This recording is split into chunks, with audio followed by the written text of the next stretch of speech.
SECI ఒప్పందంపై ఇన్నాళ్లు విషం చిమ్మిన చంద్రబాబు ఎల్లో మీడియా కథనాల్లో వాస్తవం లేదని తేల్చి చెప్పింది ఏపీఈఆర్సీ. సెకీ ఒప్పందం సక్రమంగానే జరిగిందని స్పష్టం చేసింది. అంతా నిబంధనల మేరకే జరిగిందని తెలిపింది. ఈ ఒప్పందం రద్దు చేయడం కుదరదని విద్యుత్ నియంత్రణ మండలి తేల్చింది. వైఎస్ జగన్ ముందు చూపు వల్ల తక్కువ ధరకే విద్యుత్ కొనుగోలు చేశారని పేర్కొంది.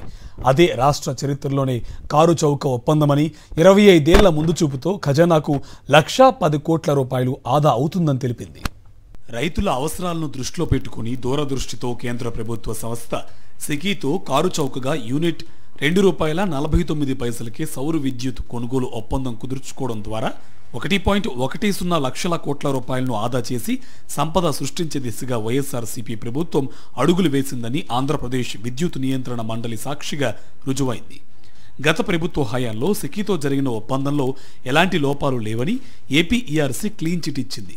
7,000 మెగావాట్ల సౌర విద్యుత్ కొనుగోలు ఒప్పందం పూర్తిగా నిబంధనల మేరకే జరిగిందంటూ ఆదాయ అవసరాల నివేదికలో ఏపీఈఆర్సీ స్పష్టం చేసింది. విద్యుత్ సేకరణపై తాజాగా డిస్కామ్స్ చేసిన ప్రతిపాదనలో సెకీ విద్యుత్ కూడా ఉంది.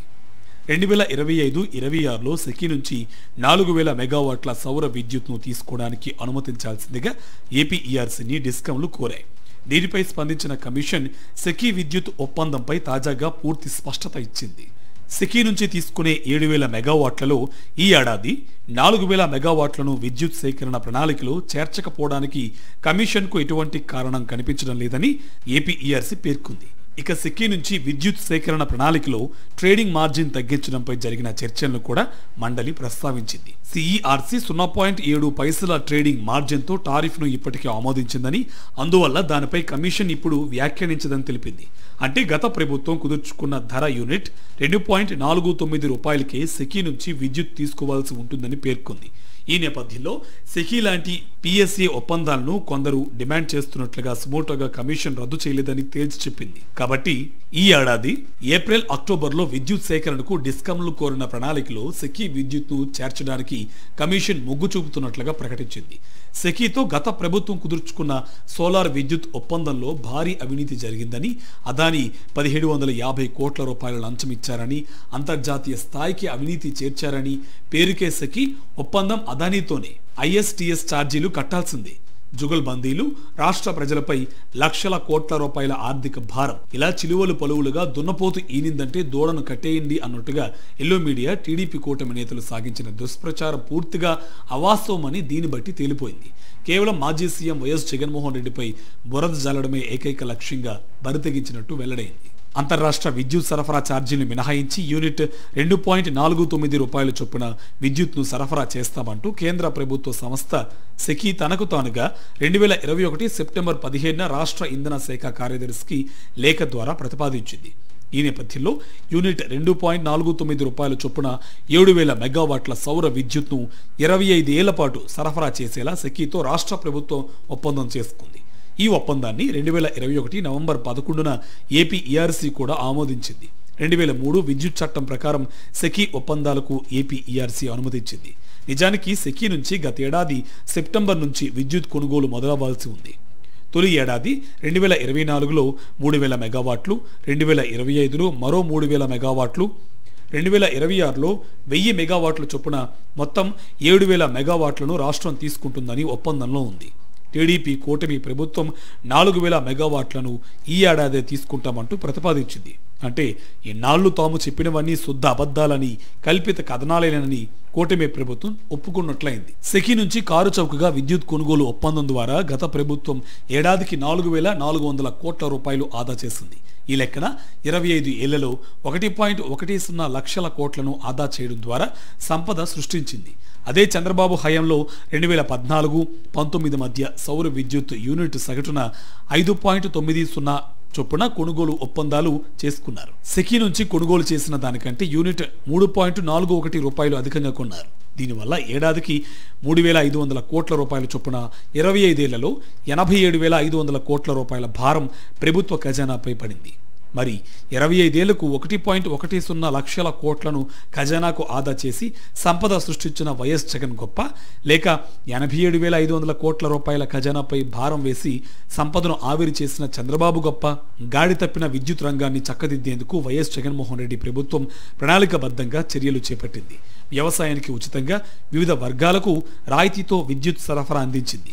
అందుకుగాను డిస్కంలకు 2014-24 మధ్య 47,800.92 కోట్ల రూపాయలను అందించింది.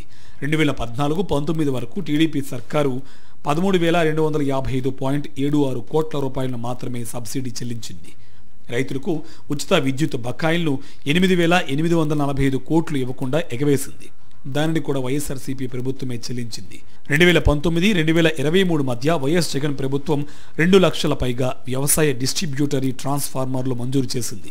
చంద్రబాబు గత 5 ఏళ్ల పాలనలో 3.5 లక్షల వ్యవసాయ కనెక్షన్లు మంజూరు చేయగా వైఎస్ జగన్ ప్రభుత్వం సుమారు 5 లక్షల వ్యవసాయ కనెక్షన్లను ఇచ్చి సాగుకు చేదోడు వాదోడుగా నిలిచింది. రాష్ట్రంలో 9 గంటల వ్యవసాయానికి పగటిపూట విద్యుత్ సరఫరా చేసేలా 6,663 ఫీడర్ల సామర్థ్యాన్ని పెంచేందుకు 1,700 కోట్ల రూపాయలు వెచ్చించారు. విద్యుత్ రంగానికి, రైతన్నలకు ఇంత మంచి చేసిన వైఎస్ జగన్పై బురజల్లుతూ సెకీ విద్యుత్ ధర ఎక్కువని, ఐఎస్టీఎస్ ఛార్జీలు కట్టాల్సి వస్తుందని కూటమి నేతలు కరపత్రికలు దుష్ప్రచారం చేశాయి. చివరికి అవన్నీ తప్పుడు ఆరోపణలని విద్యుత్ నియంత్రణ మండలి తేల్చింది. సెకీతో ఒప్పందం వల్ల రాష్ట్రానికి 7,000 మెగావాట్ల సౌర విద్యుత్ యూనిట్ 2.49 రూపాయలకే 25 ఏళ్ల పాటు సరఫరా అవుతుంది. దాన్ని రైతుల వ్యవసాయ అవసరాల కోసం అందించాలని వైఎస్ జగన్ ప్రభుత్వం సంకల్పించింది. ఆ ధర అప్పటికి ఎన్టీపీసీ సరఫరా చేస్తున్న సౌర ధర 2.79 రూపాయల కన్నా 30 పైసలు తక్కువ. ఈ ఒప్పందంపై చంద్రబాబు కూటమి ప్రభుత్వం, టీడీపీ అనుబంధ కరపత్రిక ఈనాడు పనిగట్టుకుని తప్పుడు ప్రచారం చేశాయి. అదానీపై అమెరికాలో ఏదో కేసు నమోదైందని, అందులో జగన్ పేరు ఉందని, లంచం తీసుకున్నారని నిరాధార కథనాలను వండివార్చారు. ఈనాడు టీడీపీ అనుబంధ మీడియా రాసిన అసత్య కథనాలను పట్టుకుని చంద్రబాబు ప్రోద్బలంతో కూటమి ఎమ్మెల్యేలు అసెంబ్లీలో ఊగిపోయారు. ఏకంగా జగన్ పైనే కేసు పెట్టినట్టు నిందలేస్తూ ఆరోపణలు గుప్పించారు. సెకీ ఒప్పందానికి అంతర్రాష్ట్ర ప్రసార ఛార్జీల నుంచి మినహాయింపు రాదని, యూనిట్ 2.49 రూపాయలు కూడా ఎక్కువేనని, ప్రజలపై 25 ఏళ్లలో 1,00,000 కోట్ల రూపాయల భారం పడుతుందంటూ ప్రజలను తప్పుదో పట్టించి ఏమార్చేందుకు టీడీపీ కరపత్రికలు యత్నించాయి. అవన్నీ ఇప్పుడు పటాపంచలయ్యాయి. ఇదే చంద్రబాబు గతంలో అత్యధిక ధరకు ప్రైవేటు వ్యక్తులు, సంస్థల నుంచి విద్యుత్ కొనుగోలు ఒప్పందాలు కుదుర్చుకున్నారు. అప్పుడు మార్కెట్లో సౌర విద్యుత్ యూనిట్ 2.44 రూపాయలకి లభిస్తున్నా ఏకంగా యూనిట్ 6.99 రూపాయల చొప్పున కొన్నారు. మిగులు విద్యుత్ ఉన్నప్పటికీ చంద్రబాబు దాన్ని వృధా చేసి మరీ ఇంత ఎక్కువ ధరకు పీపీఏలు చేసుకున్నారు. తాజాగా ఏపీఆర్సీ ఇచ్చిన స్పష్టత వాటికి చెంపపెట్టులా పరిణమించింది. సెకీతో ఒప్పందాన్ని 7 గంటల్లోనే ఆమోదించారంటూ ఈనాడు వక్రీకరించింది. అయితే సెకీ లేఖ, ఒప్పందానికి మధ్య దాదాపు 2.5 నెలల సుదీర్ఘ సమయం ఉంది. కమిటీ లోతైన అధ్యయనం తర్వాతే కేబినెట్ ఆమోదం తెలిపింది. ట్రాన్స్మిషన్ ఛార్జీలు పడతాయంటూ ఈనాడు నిస్సిగ్గుగా అబద్ధాలు చెప్పింది. అయితే 25 ఏళ్ల పాటు అంతర్రాష్ట్ర ప్రసార ఛార్జీలు వర్తించవని లేఖలోనే చెప్పింది సెకీ. రాష్ట్ర చరిత్రలోనే ఇంత కారు చౌకగా సౌర విద్యుత్ కొనుగోలు ఒప్పందం, అది కూడా అత్యధికంగా 7,000 మెగావాట్ల కొనుగోలు కోసం ఒప్పందం గతంలో ఎప్పుడూ లేదు. ఏ ప్రభుత్వంలోనూ జరగలేదు. ఏ ముఖ్యమంత్రి హయాంలోనూ జరిగిన దాఖలాలు లేవు. రైతులకు ఉచిత విద్యుత్పై వైఎస్ఆర్సీపీ ప్రభుత్వం దూరదృష్టి, సోలార్పై మన విధానాలను అవలంబిస్తూ స్వయంగా సెకీ నాడు లేఖ రాసింది.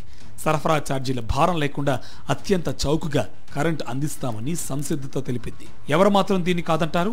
అసలు ఈ ఒప్పందం ఓ రాష్ట్ర ప్రభుత్వం, కేంద్ర ప్రభుత్వానికి మధ్య జరిగింది. అలాంటప్పుడు ఇక లంచాలు ఎలా వస్తాయి? కేంద్రం ఎక్కడైనా రాష్ట్రానికి లంచం ఇస్తుందా? ఒకవేళ తీసుకోవాలనుకుంటే కేంద్రం రాసిన లేఖకు ఎందుకు స్పందిస్తారు? అలాంటి ఉద్దేశం ఉంటే నేరుగా అదానీతోనే ఒప్పందం చేసుకోవాలి కదా. నేరుగా కేంద్రంతో ఒప్పందం చేసుకున్నప్పుడు ఇందులో మూడో వ్యక్తి అనే ప్రస్తావన ఎందుకు ఉంటుంది? సెకీ యూనిట్ 2.49 రూపాయలకి సోలార్ విద్యుత్ అందజేస్తామంటూ తనకు తానుగా రాష్ట్ర ప్రభుత్వానికి ప్రతిపాదన పంపింది. ఈ ప్రతిపాదనకు ఏపీ అంగీకరించడం వల్ల 25 ఏళ్ల పాటు ఐఎస్టీఎస్ ఛార్జీల నుంచి మినహాయింపు లభిస్తుందని 2021 సెప్టెంబర్ 15న రాష్ట్ర ప్రభుత్వానికి రాసిన లేఖలో సెకీ స్పష్టం చేసింది. ఈ చారిత్రక ఒప్పందం వల్ల రాష్ట్ర ఖజానాకు దాదాపు 1,00,000 కోట్ల రూపాయల మేర విద్యుత్ భారం నుంచి ఆర్థిక ప్రయోజనం చేకూరుతుంది. ఐఎస్టీఎస్ ఛార్జీల నుంచి మినహాయింపు అనేది మరే ఇతర ప్రాజెక్టుకి దక్కని చాలా కీలకమైన ప్రయోజనం. టీడీపీ హయాంలో కుదుర్చుకున్న అధిక ధరల పీపీఏలతో పోలిస్తే సెకీతో సగం కంటే తక్కువ ధరకే ఒప్పందం కుదిరింది. కేంద్ర రాష్ట్ర ప్రభుత్వాల మధ్య ఒక చారిత్రాత్మక ఒప్పందం జరిగితే యూనిట్ 2.49 రూపాయలకి రాష్ట్రానికి విద్యుత్ దొరుకుతుంటే పైగా స్పెషల్ ఇన్సెంటివ్ గా అంతర్రాష్ట్ర ట్రాన్స్మిషన్ ఛార్జీల నుంచి మినహాయింపు కల్పించడం ద్వారా యూనిట్ కు మరో 1.98 రూపాయలు ఆదా అవుతుంటే ఇంత మంచి ప్రతిపాదన రాష్ట్రానికి వస్తే ఎవరైనా క్షణం ఆలోచించకుండా ముందుకు వెళ్తారు. తాము కూడా అదే చేశామని ఎల్లో మీడియా దుష్ప్రచార కథనాలపై గతంలో వైఎస్ జగన్ వ్యాఖ్యానించారు. ఈ ఒప్పందం ద్వారా 25 ఏళ్లలో 1.10 లక్షల కోట్లు ఆదా చేయడం వలన సంపద సృష్టించాం. నిజంగా ఇదొక రోల్ మోడల్ కేసు. ఇంత మంచి చేస్తే నాపై రాళ్ళేస్తారా? ఇంకా ఆశ్చర్యకరమైన విషయం ఏంటంటే ఆత్మనిర్భర్ ప్యాకేజీ కింద తమిళనాడు, ఒడిశా, ఛత్తీస్గఢ్లకు సెకి ఎంతకు అమ్మిందో తెలుసా? ఆ 3 రాష్ట్రాలకు యూనిట్ 2.61 రూపాయల చొప్పున సరఫరా చేశారు. అంటే వాళ్ళకంటే 0.12 రూపాయలు తక్కువకే విద్యుత్ తీసుకువచ్చిన నన్ను అభినందించి సాలువ కప్పి ప్రశంసించాల్సింది పోయి బుర్ర జల్లుతారని ప్రశ్నించారు. మంచి చేసిన వాళ్ళపై రాళ్లు వేయడమే ఈనాడు, ఆంధ్రజ్యోతి, టీవీ5తో పాటు చంద్రబాబుకు చెందిన ఎల్లో గ్యాంగ్ పనిగా పెట్టుకుందని, వీళ్ళు తానా అంటే తందానా అనే ఇతర పార్టీలో ఉండే టీడీపీ సభ్యులు మిడిమిడి జ్ఞానంతో చంద్రబాబును మోయాలన్న తాపత్రయంతో వైఎస్ఆర్సీపీపై బుర్ర జల్లాలి అని యావతో నోటుకొచ్చినట్టు ఆరోపణలు గుప్పించడం ఎంతవరకు సమంజసమని ప్రశ్నించారు వైఎస్ జగన్.